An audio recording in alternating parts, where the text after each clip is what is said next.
గౌరీ సతీష్ గారు కాంగ్రెస్ సీనియర్ నాయకులు కూడా డిబేట్ లో జాయిన్ అయ్యారు. దిలీప్ గారు మీ వాయిస్ తీసుకుంటాను ఫైనల్ లో. ముందుగా ఒకసారి సతీష్ గారి సమాధానం తీసుకున్న తర్వాత సతీష్ గారు నమస్తే అండి, welcome to the debate. Madam నమస్కారం. వినే ఉంటారు విజయ్ గారు మాట్లాడింది. ఒకటి, ఇది ఖచ్చితంగా ఏపీకి సహకరించడమే అని అంటున్నారు. ఇన్ని బోర్డ్స్ ఉండగా ఒక్క దగ్గరికి కూడా వెళ్లకుండా డైరెక్ట్ కోర్టుకు వెళ్ళడం, ఈవెన్ కోర్టు కూడా గత విచారణకు సంబంధించి అంటే నిన్న సోమవారం కాకుండా అంతకన్నా ముందు జరిగినప్పుడు కూడా ఒక 3 సూచనలు చేసింది. 131 ప్రకారం సివిల్ సూట్ అని వేసుకోండి, హై పవర్ కమిటీ దగ్గర కన్నా పోండి, మధ్యవర్తిత్వం అని చేసుకోండి. ఇవి చెప్పినటువంటి క్రమంలో అవి ఏం లేకుండా విచారణ అర్హత లేనటువంటి పిటిషన్స్ తోని ముందుకెళ్తున్నారు అనేది అటు ప్రతిపక్షాల నుంచి వస్తున్న క్వశ్చన్. ముందుగా ప్యానెల్లో ఉన్నటువంటి బీఆర్ఎస్ నాయకులు విజయ్ కుమార్ గారికి, భారతీయ జనతా పార్టీ నాయకులు దిలీప్ ఆచార్య గారికి, హెచ్ఎంటీవీ ప్రేక్షకులకు, మీకు అందరికి కూడా నమస్కారం తెలియజేస్తూ, బీఆర్ఎస్ పార్టీ వాదన ఎలా ఉందంటే, ఇందాక మా విజయ్ గారు మాట్లాడుతూ ఒక మాట మాట్లాడారు. మేము లేఖ రాయడం ద్వారా కేంద్ర ఆర్థిక శాఖ మంత్రి నిర్మలా సీతారామన్ గారు చెల్లించారు, దాని పట్ల స్పందించారు అంటే అంతకంటే సత్యదూరమైనటువంటి మాటలు ఆత్మపరిశీలన చేసుకోవాలి. లేఖ మీరు రాసిరని నేను చెప్పలేదు. ఆంధ్రప్రదేశ్ ప్రభుత్వము, ఆంధ్రప్రదేశ్ ముఖ్యమంత్రి చంద్రబాబు నాయుడు గారు లేఖ ఏమని రాసిండు, మాకు నిధులు ఇవ్వమని రాసిండు, మీరు రాసిండు నేను చెప్పలే. తప్పుదారు పట్టించకండి దయచేసి. మేము రాసినామని చెప్పాలి. ఇందాక మా కేసీఆర్ గారు రాస్తే వారు స్పందించారు అని చెప్పి మాట్లాడడం అనేది ఎంతవరకు వాస్తవం ఒక్కసారి ఆత్మపరిశీలన చేసుకోవాలి కదా. దాంతోపాటుగా అధికారంలో ఉన్నప్పుడు ఏదైతే నీటి వాటా, మన ట్యాగ్ లైన్ ఏందో అందరూ కూడా బాగా తెలుసు, మనం అందరూ కూడా చాలా చర్చించున్నాం. ఏదైతే తెలంగాణకు రావాల్సినటువంటి నీటి వాటా కోసము కనీసం తెలంగాణ రాష్ట్రం ఏర్పడిన తర్వాత 2 పర్యాలు అధికారంలోకి వచ్చినప్పుడు కనీసం ట్రిబ్యునల్ల ముందు కూడా ఎవ్రీ ఇయర్ నేను హాజరు కాలేనని చెప్పి సంతకాలు పెట్టినటువంటి పెద్ద ఆయన, ఇప్పుడు నీటి వాటాను ఆంధ్రాకు తాకట్టు పెట్టినటువంటి పెద్ద మనిషి ఎవరో మనందరూ కూడా తెలంగాణ సమాజానికి కానీ యావత్ భారతదేశంలో ఉన్నటువంటి ప్రతి జలవనరుల గురించి తెలిసినటువంటి ప్రతి వ్యక్తికి కూడా తెలిసినటువంటి విషయం.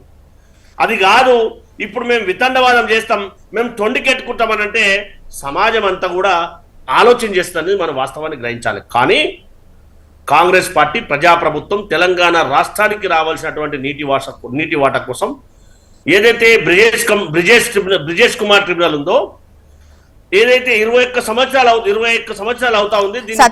ఇప్పుడు వాటి గురించి, కేటాయింపుల గురించి, ఈ ట్రిబ్యునల్స్ గురించి మళ్ళీ సెకండ్ లైన్ లో మనం మాట్లాడుకుందాము. ముందుగా ఈ పిటిషన్ కు సంబంధించి ఎందుకు మీరు ఎంచుకున్న మార్గం ఇది ఎందుకు అయింది అనేది. ఎందుకంటే ముందు హైపవర్ కమిటీ కావచ్చు, సివిల్ సూట్ కావచ్చు, లేదంటే మధ్యవర్తిత్వంతో ఇవేం వర్కౌట్ అవ్వలేదా? బోర్డ్స్ దగ్గర మీరు అంటే విన్నవించుకునేటువంటి అవకాశం లేకపోయిందా? సో దాని దగ్గర వాదనలైనా మనకు సుప్రీంలో వినిపించాలి కదా, అలాంటి ఏం కనిపించలేదు అనేది ఇక్కడ క్వశ్చన్. ఎందుకోనంటే బ్రిజేష్ ట్రిబ్యునల్ కమిటీ చాలా డిలే అవుతా ఉంది. దాంతో పాటు సిడబ్ల్యూసి కూడా అందులో ఇన్వాల్వ్ కావట్లేదు. దానికోసం కమిటీ వేసి ఉన్నారు కాబట్టి, ట్రిబ్యునల్ వేసి ఉన్నారు కాబట్టి దాన్ని పరిష్కరించుకోవాల్సినటువంటి ఆవశ్యకత ఉంది. ఇరు రాష్ట్రాల మధ్య సమస్య ఉత్పన్నం కావద్దు. తెలంగాణకు రావాల్సినటువంటి నీటి వాటా కోసము ఖచ్చితంగా ఈ తెలంగాణ ప్రజలు ఏవైతే ఆకాంక్షతో తెలంగాణ రాష్ట్రాన్ని సాధించుకున్నారో ఆ ఆకాంక్ష నెరవేరాలంటే అత్యున్నత న్యాయస్థానం సుప్రీంకోర్టు అనేది మనందరికీ కూడా బాగా తెలుసు. దాని ద్వారా ఖచ్చితంగా ఈ రాష్ట్రానికి కేంద్ర ప్రభుత్వానికి ఒక సూచన వస్తుంది. కేంద్ర ప్రభుత్వానికి రాష్ట్రానికి ప్రయోజనం జరుగుతున్న ఉద్దేశంతో కేంద్ర ప్రభుత్వాన్ని ద్వారా ప్రజలు తీసుకొచ్చి సుప్రీంకోర్టు ద్వారా న్యాయం జరుగుతున్న ఉద్దేశంతో రాష్ట్ర ప్రభుత్వం సుప్రీంకోర్టును ఆశ్రయించడం జరిగింది. అందులో భాగంగానే మా గౌరవ ఇరిగేషన్ శాఖ మంత్రి గారు గతంలో సంవత్సరానికి ఒకసారి జరుగుతున్నటువంటి ట్రిబ్యునల్ను నెలవారీగా ఆ వాయిదా వచ్చేట్టుగా దాన్ని త్వరితగతిన పరిష్కరించాలని చెప్పి చేసినటువంటి ఘనత ప్రజాప్రభుత్వాన్ని. అందులో భాగంగానే ఎవ్రీ మంత్ గౌరవ ఇరిగేషన్ శాఖ మంత్రి గారు ముఖ్యమంత్రి గారి ఆదేశానుసారము ట్రిబ్యునల్ ముందు హాజరై తెలంగాణకు రావాల్సినటువంటి నీటి వాటా కోసము ఖచ్చితంగా పోరాడుతూ ఉన్నాం.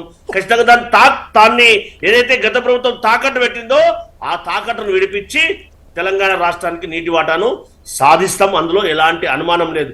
ఏదైతే మనం వాస్తవాన్ని గ్రహించాలి. ఎందుకనంటే ఏదైతే 499 టీఎంసీలు తెలంగాణకు రావాల్సినటువంటి వాటాను మాకు ఎంతైతే సరిపోతో గతంలో అగ్రిమెంట్ చేసిండ్రు అనేది మనం చూసినాం కదా ప్రత్యక్షంగా 299కి ఇవన్నీ సతీష్ సార్ ఇవి చాలా సార్లు మనం మాట్లాడుకున్నాం. ఎందుకు మీరు గతంలో 10 ఏళ్లలో ఈ పనులు చేశారు అని చెప్పేసి చాలా సార్లు కూడా ఈ రకమైన విమర్శలు అటు బీఆర్ఎస్ ఫేస్ చేస్తోంది, ఇంకా చేయాల్సి ఉంటుంది కూడా. అది పక్కన పెడితే అంటే విచారణకు అర్హత లేదు అనేది మనకు ఫస్ట్ విచారణలోనే అర్థమైపోయింది. సుప్రీం మొన్న 3 సూచనలు చేసినప్పుడే అర్థమైపోయింది. రిటర్న్ పిటిషన్ ఇస్తే తీసుకోదు, తిరస్కరిస్తుంది, సో మీరు అంటే దాన్ని ఉపసంహరించుకోవాల్సిన పరిస్థితి వస్తుందని అర్థమైపోయింది.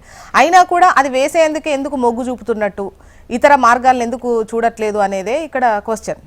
అంటే కేంద్ర ప్రభుత్వం ఏదైతే సుప్రీంకోర్టు 3 సూచనలు చేయడం జరిగింది.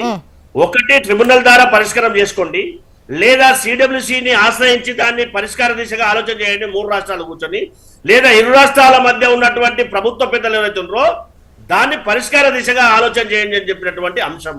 ఆ దిశగానే మేము గతంలో రంగారెడ్డి పాలమూరు ఎత్తిపోతు పథకం విషయంలో ఖచ్చితంగా సాధన కోసం ప్రయత్నం చేస్తాం.